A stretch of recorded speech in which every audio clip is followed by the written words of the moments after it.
notre église. Personne dit dehors n'a pas le pouvoir de faire un mal à un enfant de cette église. J'aimerais que tu acclames Jésus.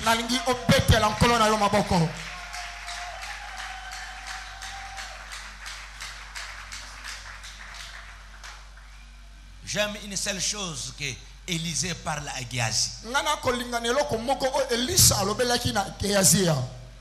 Élisée dit ceci à Géasi. Géasi, lorsque tu parlais avec le général, mon esprit était là. Si l'esprit d'un homme peut assister son serviteur, à combien plus forte raison l'esprit de Dieu le Père.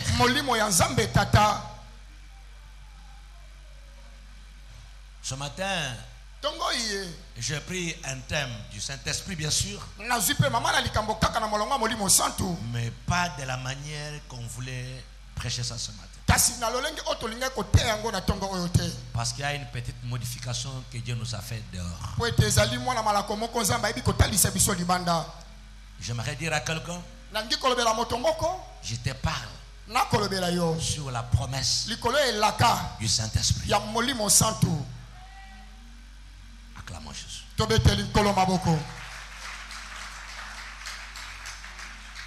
Mon frère et ma soeur, il t'a été promis. Et ce qui vous a été promis, c'est le Père qui nous a promis cela. La promesse du Père vers son Fils a tellement l'accomplissement parce que le Fils croit à son Père. Le Père peut promettre à son Fils les bonbons lorsqu'il sort. Mais le Fils, c'est très bien qu'à son retour, le Père ne viendra pas me vide. Et lorsqu'il est parti, le parti me vide. Mais son retour, il m'amènera les bonbons. L'espoir de l'enfant, non pas seulement sur son Père, mais le Père avec un bonbon. Cet enfant est très attentif. Même s'il va au lit, son esprit est à la porte. Dès que le Père ouvre la porte, il se réveille. Le Père peut être dehors. Il dit à sa maman, il dort déjà. Il dort parce que je ne lui ai pas amené les bonbons. L'enfant peut dormir, mais le matin finira par dormir. Quand il va se réveiller, il va dire à son Père, où est mon bonbon? C'est que l'enfant n'a pas oublié la promesse. L'église, la puissance de la parole. Dieu ne nous a pas promis les bonbons, pas les biscuits, mais Dieu nous a promis le Saint-Esprit. Et ce matin, si tu n'as pas le Saint-Esprit, tu as le droit de demander au Père, où est le Saint-Esprit? Contre Amen. Acclamons Jésus. Mais pourquoi Père peut nous promettre le Saint-Esprit? Est-ce vraiment le Saint-Esprit? C'est une promesse. Lisons Luc chapitre 24 et le 29.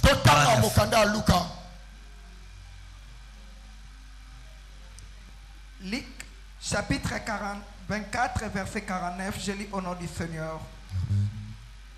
Et voici, j'enverrai sur vous ce que mon Père a promis. Arrêtez-vous là-bas.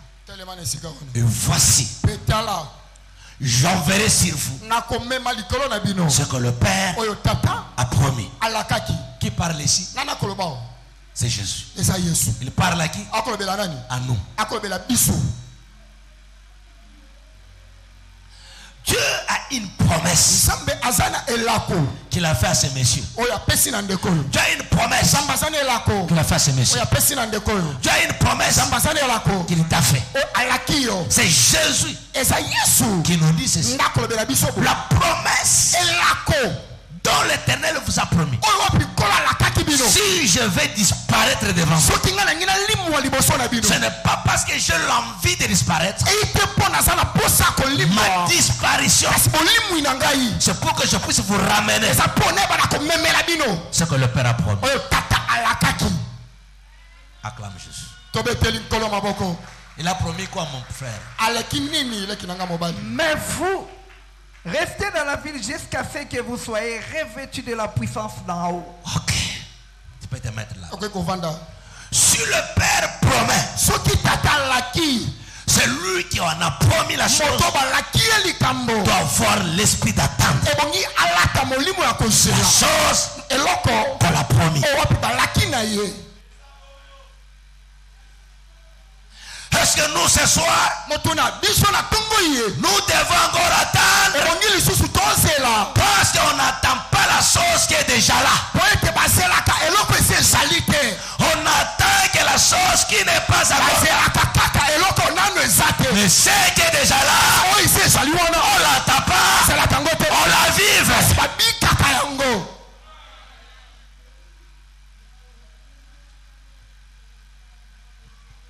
Est-ce que ce que le Père avait promis est déjà venu? Où nous devons entendre. Le monde de promesses fait aussi partie du monde de réalité et de réalisation. Le disciple devait attendre le Saint-Esprit. Mais le serviteur dont Papa Bosco nous a prêché et devait attendre Élie. Ils sont allés poser la question: pourquoi les esprits disent il faut qu'Élie vienne premièrement? Oh mes frères et sœurs, le monde fait des attentes. Mais ce qui est vrai, ce que tu attends est déjà venu. Ou bien nous devons attendre. Ils attendaient Élie. Et ils attendaient Messie. Au moment où ils attendaient Élie, Élie était déjà là. Au moment où ils attendaient Messie, Messie était déjà là. Église, écoutez-moi. Nous sommes dans l'attente ou bien nous sommes dans la chose.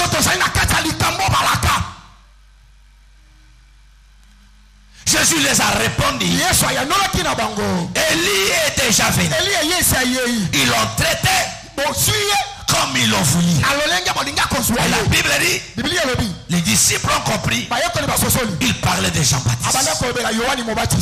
Mais Jean-Baptiste qui était la promesse, il attendait aussi la promesse. La promesse promise. Je dis à quelqu'un ce matin, au nom de Jésus-Christ, Dieu n'a jamais promis à quelqu'un et que la chose reste comme ça. Tout ce que Dieu va promettre, il va le faire. Si tu as promis le mariage, que tu sois une vieille femme, il y aura l'accomplissement dans ton corps. Le mariage ne dépend pas de l'âge.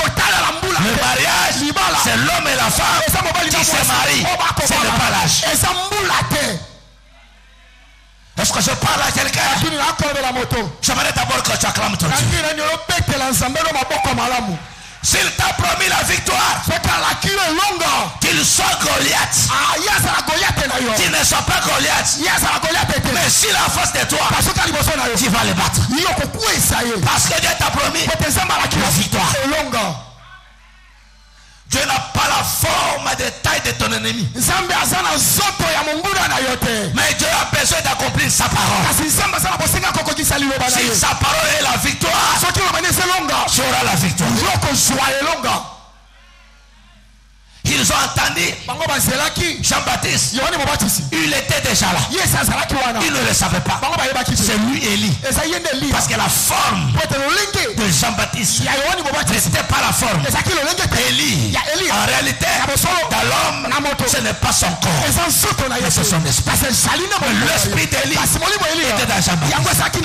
Mais Jean-Baptiste, lorsque sa mission est finie, l'esprit d'Élie l'a quitté. Il est resté Jean-Baptiste, la foi de sa mère. Quand il avait l'esprit d'Élie, il a présenté Jésus. Voici l'agneau de Dieu qui ôte le péché du monde. Lorsque sa mission est finie, l'esprit l'a quitté. Il est resté Jean-Baptiste. Il n'avait plus la révélation. On est venu l'arrêter. Il a demandé les gens. Allez lui demander, est-ce que c'est lui ou bien nous devons attendre un autre? Jésus a répondu, personne n'est pas à attendre. Ce que Dieu lui a promis sans savoir c'est allez dire à Jean, les aveugles voient, les paralytiques marchent, les morts ressuscitent, et le royaume des cieux est prêché ce matin. C'est la vraie dire toute la promesse de la Bible.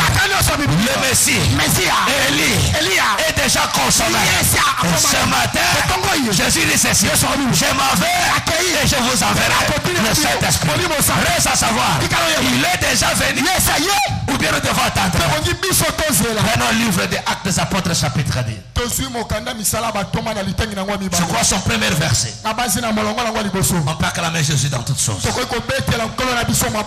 Ce matin, quelque chose va se faire avec lui. Amen. Nous lisons le livre Actes des Apôtres, chapitre 2, premier verset, au nom de Jésus. Yes. Le jour de la Pentecôte, ils étaient tous ensemble dans le même lieu. Tous étaient ensemble dans le même lieu. C'est comme mon fils. Il y a le lieu d'attente. Tu ne peux pas attendre n'importe où. Il y a un lieu qu'il faut attendre. Si tu vas aller à Kingasani, il y a un lieu pour attendre. Si tu vas aller Kitambo, il y a un lieu pour attendre. Mais si tu vas à un autre lieu, tu attendras la chose. Et la chose ne viendra pas. Le lieu d'attente est très important. Tu attends quoi? Le mariage, la promotion, le succès, l'influence. C'est bien beau. Mais tu attends ça où? Et comment? Mais ils nous attendaient tous dans un même lieu. Je peux continuer mon fils.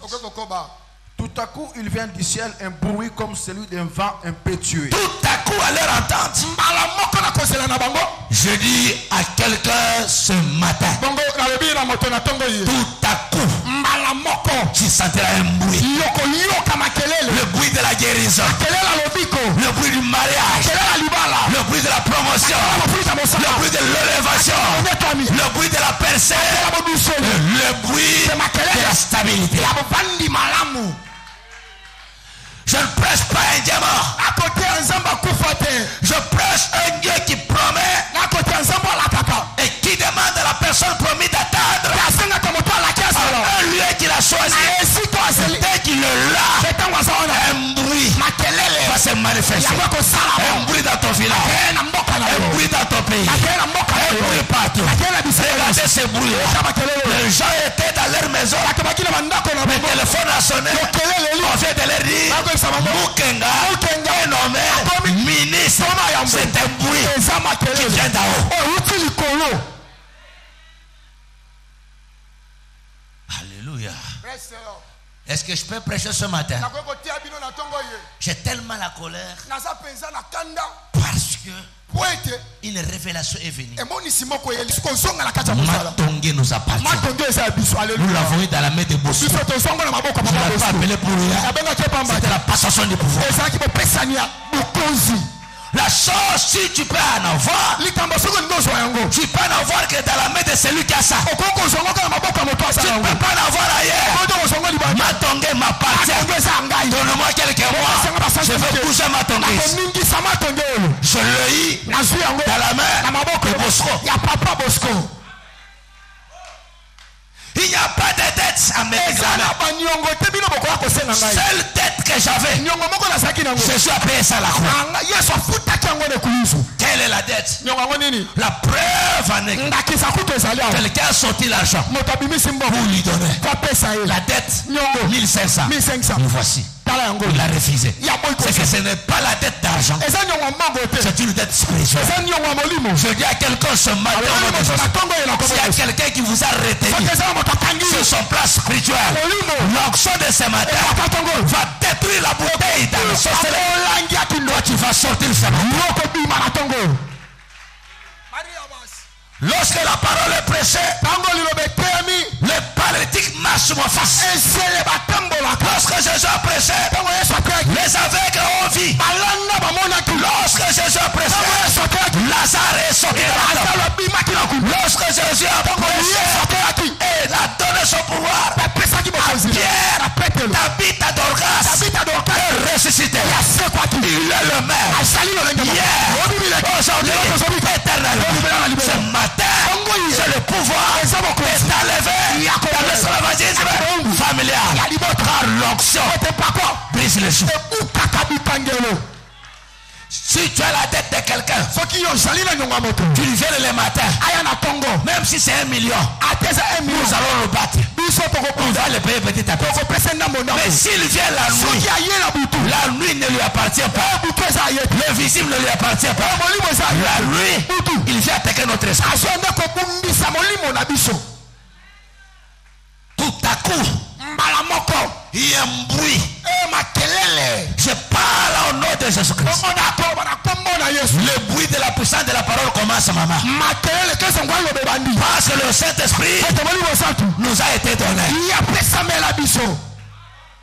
Tout à coup, vient du ciel un bruit. Est-ce que c'est le bruit des hommes? Est-ce que c'est le bruit des marches de l'Éthiopie? Est-ce que c'est le bruit des marches de la Mouka? Est-ce que c'est le bruit de ton voisin?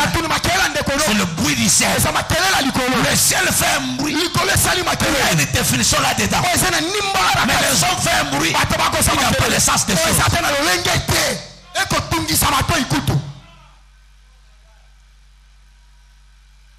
Est-ce qu'à vrai dire, quelqu'un peut nous ravir ce micro? Il ne nous a pas donné le micro. Il est aussi impossible qu'il puisse le ravir.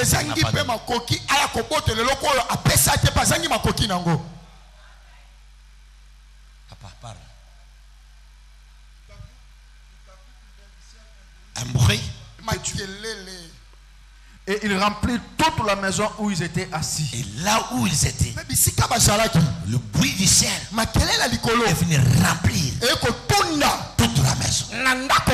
Il n'y avait pas l'espace. Laisse que Saint-Esprit remplisse ton corps sans laisser l'espace.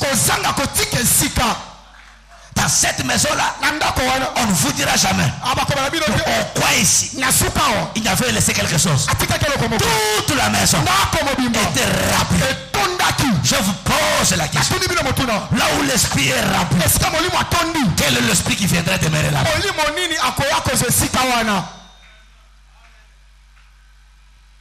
Des langues semblables à des langues de feu leur apparurent. Directement, leur langue est touchée. Leur langue est touchée. Est-ce que ce matin, ta façon de parler peut être une façon poussée par le Saint-Esprit, que tu parles le mystère, que la stérile réveille le matin, qui disent à son mari, j'ai la grossesse, parce que leur langue a été touchée par le Saint-Esprit.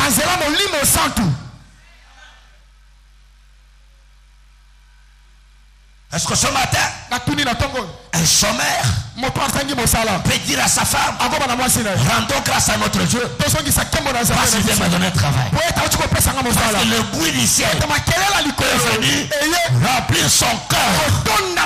Si ton cœur est rempli du Saint-Esprit, ta bouche ne fera que de parler de merveilles de l'Éternel.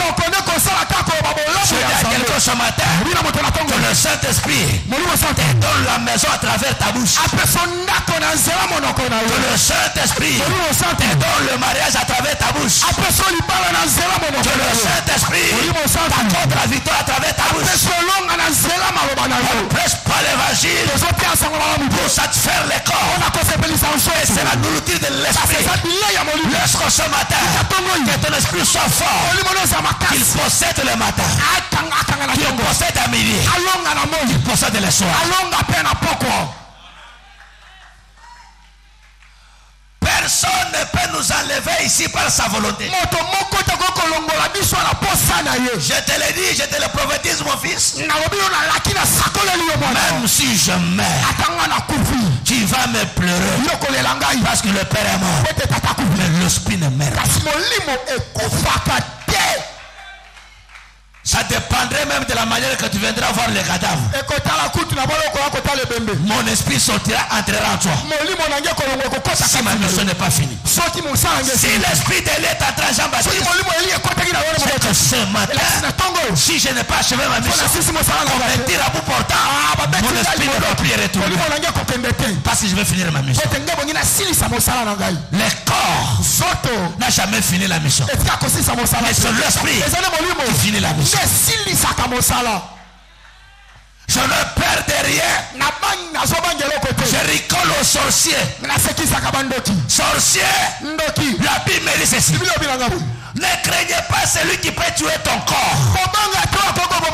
Ne craignez plutôt celui qui peut tuer le corps et ton âme. Là où je prêche, tu peux tuer mon corps. Mon esprit va se venger. Et je dis à quelqu'un ce matin, je suis l'enfant de cette église. Tu ne mourras jamais la mort des hommes. Tu ne mourras jamais la mort des hommes. Tu ne mourras jamais la mort des hommes. Tu y arriveras. Tu y arriveras. Ils mettront du poison. Ils devront te mettre parce que l'Éternel est mon berger. Je ne manquerai derrière. Ça, c'est ma chaise. C'est mon fils qui me l'a acheté. J'ai posé Bosco ici. Que ma tongue reste ici. Aucune personne ne prendra cette chaise. C'est ma chaise. Elle restera ma chaise. Cette chaise n'est pas entrée dans cette église facilement. Quand les gens voyaient l'erreur de menuisier, le Saint-Esprit est venu me dire, tu vois l'erreur, ce n'est pas l'erreur, c'est l'accomplissement de la parole. Portez, levez vos lettres.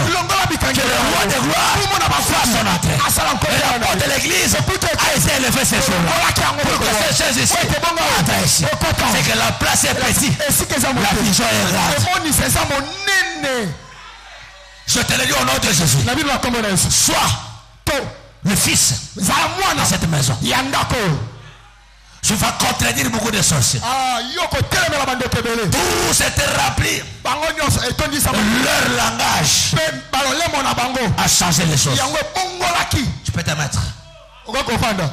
Maintenant je pose la question. Ce qui a été promis, c'est une promesse ou bien ce n'est plus une promesse? Ce n'est plus une promesse. Nous avons consommé toutes les promesses. Il ne reste qu'une seule promesse. C'est l'enlèvement de l'église.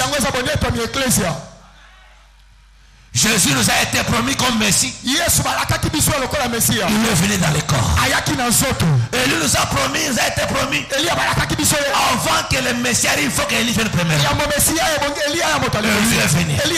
Lorsque Jésus est venu, il nous a promis le Saint-Esprit.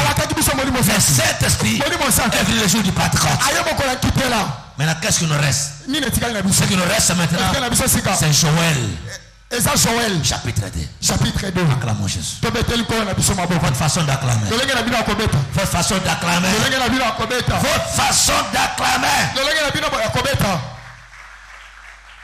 Je vais finir mon message dans peu de minutes. Joël 2:28. Écoutez ce qu'il dit. Après cela, Après quoi? Après les Pentecôtes. Après cela. Après cela. Je répandrai de mon esprit sur toute chair.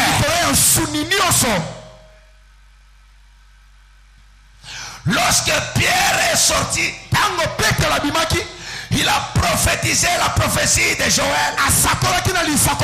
Il a dit, mes frères et sœurs, ces gens ne sont pas ivres. Même si Jésus nous a promis, Jésus ne nous a pas promis pour rien. Jésus nous a promis parce que Joël a fait prophétie.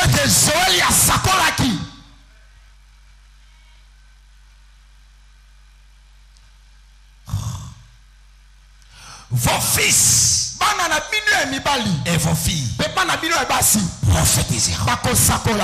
Vos veillards auront des songes. Vos jeunes gens des visions. Même sur mes serviteurs, le servante, dans ces jours-là, je répandrai mon esprit. Maintenant, les jeunes, écoutez-moi très bien. Les jeunes, on vous a promis quelque chose. Lorsque Saint-Esprit viendra, vous aurez des visions. Je demande à chaque jeune qui est dans cette église puisse avoir une vision.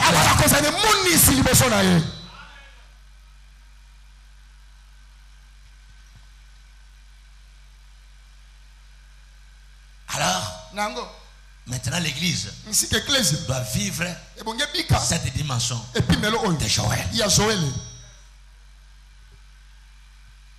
Écoutez. Toujours en Joël. Toujours en Joël. 2 combien? 2,19. Joël 2,19. L'Éternel répondit à son peuple. Voici, je vous enverrai du bleu. Amen. Amen. Je vous enverrai quoi? Je dis à quelqu'un dans cette salle, toi tu ne mourras plus du faim. Parce que la prophétie de Joël, je te promets du blé. Je vous enverrai du blé, du mou et de l'huile. Frère, Dieu ne nous a pas promis une seule chose. C'est 3 choses. Bleu, mou et de l'huile. Dieu t'a promis ça. Vis mon frère. Vis ma soeur. Même si tu n'as rien dans ta maison, ne crois jamais à cette situation-là. Même si tu es venu au village, tu es venu de Bandundu, camion sur camion, mais je te pose la question, tu es arrivé ou pas? Maintenant si tu es arrivé, quelle est la force qui vous a fait venir? Cette même force-là fera dans cette ville que tu puisses réussir ta vie. Par Dieu a promis, je vous enverrai du mou, de l'huile, de blé.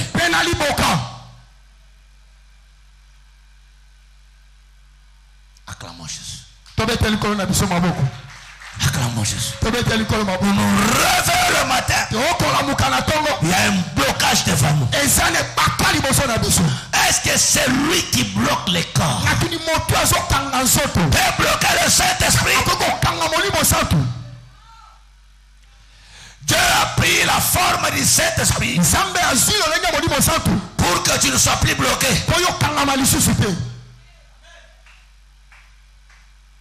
Matongé nous appartient. La ville de Kinshasa nous appartient. L'ancien régime de gouvernorat, c'est déjà l'ancien. Ce qui est passé est déjà passé. Tu es en train de faire une chose nouvelle dans Matongé. Il est en train de le faire avec le bishop Ezekiel. Je ne suis pas en train de mâcher les mots. Cela ne te regarde pas. Ce que je crois, ce n'est pas ce que tu crois. Mais tu le verras de tes propres yeux. lorsque le Saint-Esprit est descendu sur Pierre, le bruit a attiré les gens. J'aimerais dire à quelqu'un ce matin, l'onction attire toujours les gens. Toi, tu es une attraction sur la montagne. Tous ceux qui sont en bas, tu vas les attirer vers eux. Je le déclare ce matin. Si tu crois cette parole, est-ce que cette parole porte la chair à toi? Ce n'est pas un Dieu qui nous a dit ils te feront la guerre. La guerre elle-même n'échappe pas à Dieu. Dieu connaît il y a la guerre, mais Dieu n'en a pas besoin. Ce qui préoccupe Dieu, ce n'est pas la guerre, mais c'est ta victoire dans la guerre. Et ce matin, ils te feront la guerre, mais pour te faire, ils ne te verront jamais. C'est le français. Quand on dit jamais, c'est jamais. Tu te marieras. Marquant le célibat, appelé par les mots de l'Éternel, ils seront tous surpris. Tu te marieras. L'onction n'attire pas seulement les associés comme mon fils l'a prêché. L'onction attire même les adversaires. C'est pourquoi la Bible dit, quand Dieu voit quelqu'un, il a créé la voix de cet homme-là qu'il a oué. Comme Dieu a créé sa voix, il dispose même ses ennemis à son égard. C'est qu'en vrai dire, nos ennemis sont nos dispositions placées par Dieu. Alléluia. Amen. Alléluia. Amen. Tu peux venir la nuit déranger ma fille, déranger mon fils. Oh, tant mieux. J'appelle ça un dérangement. C'est un autre événement. Parce que je finirai par me réveiller. Je lave mes assiettes. Je range ma maison. Je fais dans mes affaires. Où est l'importance de ce que tu as fait la nuit? C'est un événement. Ce n'est pas un événement. Je parle ce matin. Tout celui qui osera cette année de revenir dans les anciennes habitudes, il tombera, il mourra. Je le déclare dehors de cette chair, qu'il soit ton père, cela m'importe pas. Qu'il soit ta mère, cela m'importe pas. Ton frère ou ta sœur, ça n'a rien à voir avec moi. Ton problème, c'est toi. Je ne pèse pas miser les galeries. Je sais que jusqu'ici, l'Éternel nous a soutenus. Mais toi, qui es-tu? Frère, je vais te dire quelque chose. Au milieu de nous, il y a des gens que nous adorons. Nous sommes plaire avec eux. Il nous fait plaisir. Toi, tu crois qu'il est des nôtres parce qu'il nous fait plaisir? Il y a d'autres personnes qui ont la sorcellerie. Dieu cache leur sorcellerie pour qu'ils puissent servir. Après, il va vous révéler ça après. Parce que quelqu'un pour le remplacer n'est pas encore venu. Dieu va cacher sa sorcellerie. Elle ne croit pas que l'œil du pasteur est fermé. Mes frères et sœurs, pourquoi le Saint-Esprit est-il donné? Jésus lui-même dit, lorsque le Saint-Esprit viendra, il vous conduira dans toutes choses. Le Saint-Esprit a été donné pour qu'il soit votre conducteur. Pas ton père, pas ta mère, le Saint-Esprit, c'est le seul conducteur. Si nous voulons que cette église marche, élevons les pasteurs dans son verse, laissons les pasteurs par le Saint-Esprit. L'église marche. On n'a pas donné cet esprit pour rien. Le Saint-Esprit n'a pas son importance quand Yahweh l'a promis et puis l'a donné. Qui Qu'est-ce qui t'est conduit? Il y a le chant dans leur vie. S'il voit quelqu'un reçu, il chante dans son cœur. La tristesse. C'est quelle tristesse? C'est quelle tristesse qui c'est une tristesse de concurrence loyale. Ou bien c'est la tristesse diabolique. Mes frères et sœurs, qu'il soit triste ou pas, il continuera toujours à réussir. Parce que sa tristesse n'enlèvera jamais la machine que Dieu a mis déjà dans. Il est triste pour son cœur. Il sera comme ça. Depuis ce matin, prends courage. Cette année, tu vas réussir. Tu vas réussir, je te le dis. Tu vas réussir. Réveille-toi le matin. Si tu es marié, fais le geste spirituel. Embrasse ta femme. Soulève ta main droite. Crie à haute voix. Nous sommes les véritables combattants. Voilà notre victoire. L'apôtre Paul dit ceci. Nous ne marchons pas selon la foi, mais nous marchons selon la foi que nous avons. La foi me dit que le faible disent qu'il est fort. La foi me dit que le pauvre dit qu'il est riche. Et ma foi me dit que le célibataire dit qu'il est marié. Où est ton problème? Où est ton problème? Le Saint-Esprit est déjà venu ou pas? Frère, si tu veux aider ton frère chrétien, s'il n'a pas le Saint-Esprit, ton aide est inutile. Tu souffriras parce qu'il ne comprendra même pas le sens de l'être chrétien. Il croit que tu le bloques. Il croit que tu le mets en retard. Mais celui-là, le Saint-Esprit, il comprendra que la profondeur appelle une autre profondeur. Je vous dis franchement, si ton père est sorcier, c'est un matin. Il y a des sorciers que moi j'ai enterrés au cimetière. S'il y a des nouveaux sorciers, je vais les enterrer aussi. Que personne ne vous trompe pas. N'ayez pas peur. S'il y a un sorcier dans cette salle, je l'autorise par mon esprit qu'il lance les flèches vers moi. Si elle sortira convenablement. Ça n'a rien à voir.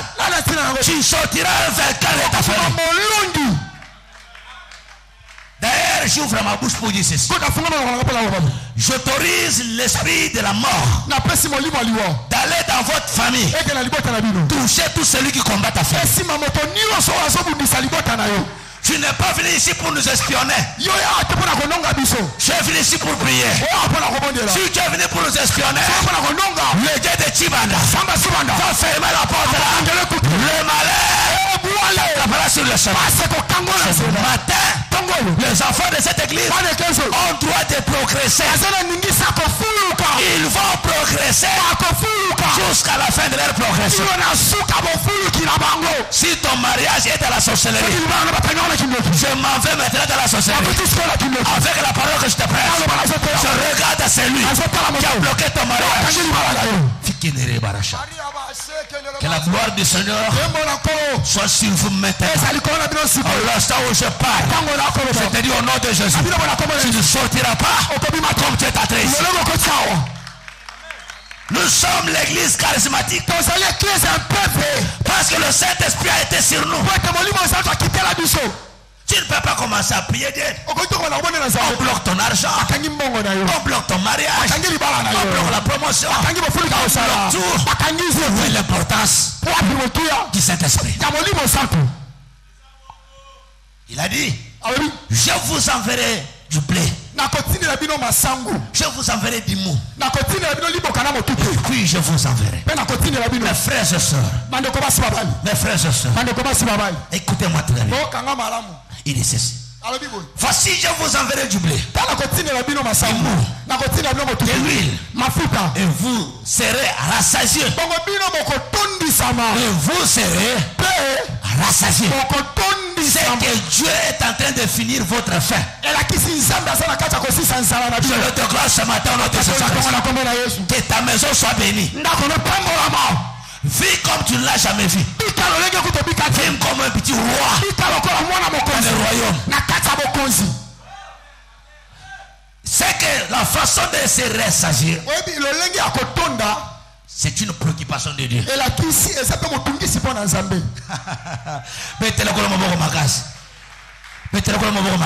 Merci maman, merci papa. Quand tu vois ton enfant, il a mangé, il a laissé la nourriture, et puis il court dans la cour. S'il y a l'accomplissement de la parole qui est en train de courir,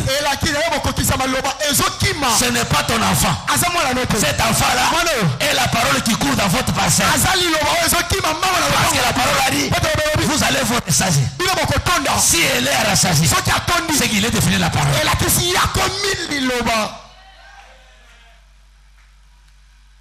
La mort même, c'est une parole. Mais c'est pourquoi je refuse la mort des hommes. Parce que la mort des hommes, ce n'est pas une parole. La mort des hommes, c'est une malédiction. Mais la mort de Dieu, c'est une parole.